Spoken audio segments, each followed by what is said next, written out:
Ravno zdaj, če nadaljujem in se navezujem na tole, kar ste zdaj vi povedali. Zdaj skozi, oziroma sploh v zadnjih 2 letih ste enostavno zagoreč zagovornik razumskih dognanj, dejstv, ki kažejo, da je seveda svet in ne le naša preljuba Slovenija v še večji krizi, ne, kot je bila, tako na področju morale, politike, znanosti, sodstva, šolstva, medicinske stroke. Vsekakor pa ste mnenja, da se izvaja velika manipulacija, ne, nad človeštvom, predvsem pa nad našimi otroki. Ne.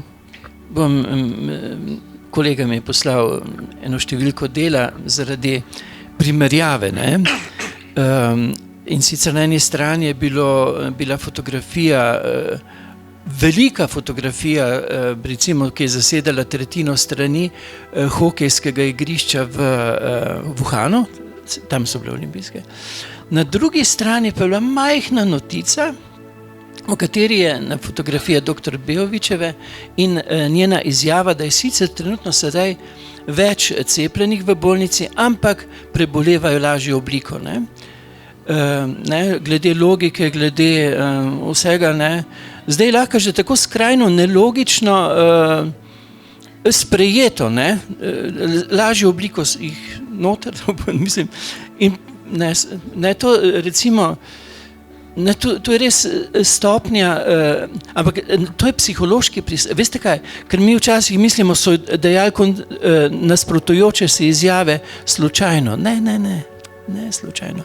Ko ti izpostaviš avtoriteto, to so delali poskuse, potem, ko so, zdaj ne bom jih navajal, ko so raziskovali, kako je bilo možno, da je v nacistični Nemčiji, da so na ta način speljali strokovnjake in pa ljudstvo, da je slepo sledilo ukazom nacistične ureditve, ne. Eden od trikov psihološke vojne je, da moraš ti izpostaviti avtoritete, ki govorijo nasprotujoče se.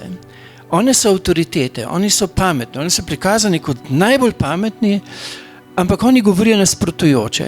In takrat z minimalno logiko ti sicer začneš razmišljati, ja, mislim, kaj pa tu narobe? Ampak ker so one avtoritete posvečene, v medijih izpostavljene, ni narobe z njimi, ampak je narobe z mano.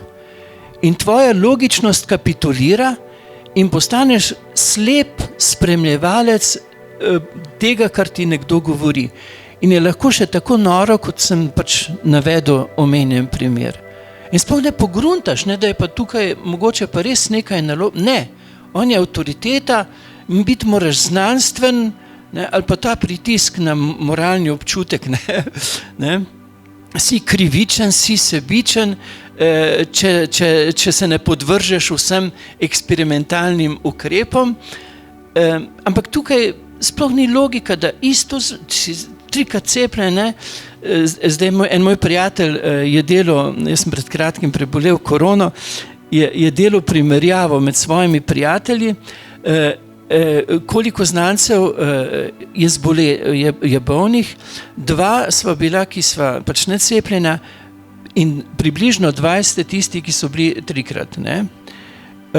Potem, ker sem rekel, ja, mogoče je slučaj, zdaj omenjene osebe, tak ne bom, je pa bila tudi približno enako razmerje 1:10.